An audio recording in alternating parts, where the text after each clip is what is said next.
Dira sa in the doorstep yun, at the doorstep sa kanang entrance sa tabernacle.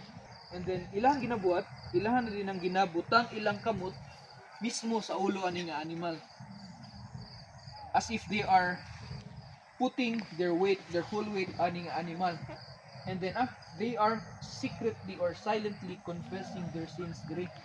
Diri nila ihunghong ilang mga sala, ilang mga mahinumduman o hibalan ng sala nila. Now, gusto, ibutang na dahil nila diri ang offering nila. If it is a sacrificial or penitence offering,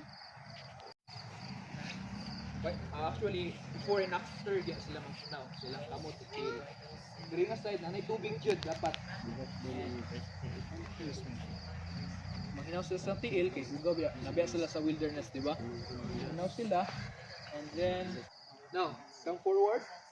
Okay, makita na to, na ay, sani, may space diri.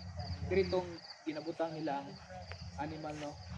And before they enter here, ang mga priest, before sila musulod, ilahan ang ginahubo ilahang mga sapatos or sandal.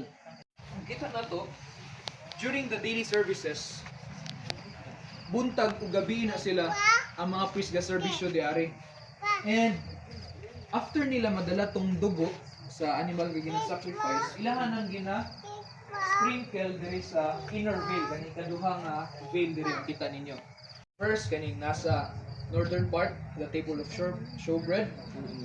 Sa western part, facing the most holy place, this the altar of sacrifice, altar of incense. And then there sa southern part, ang golden candlestick and the lampstand or the lampstand. Right, ang mga priest ang high priest mag-ana gyud siya sa kanang ilang daily services, I mean, dito ra gyud sa courtyard o sa holy place. But now, sila is very special day named the Day of Atonement, di ba, Pastor?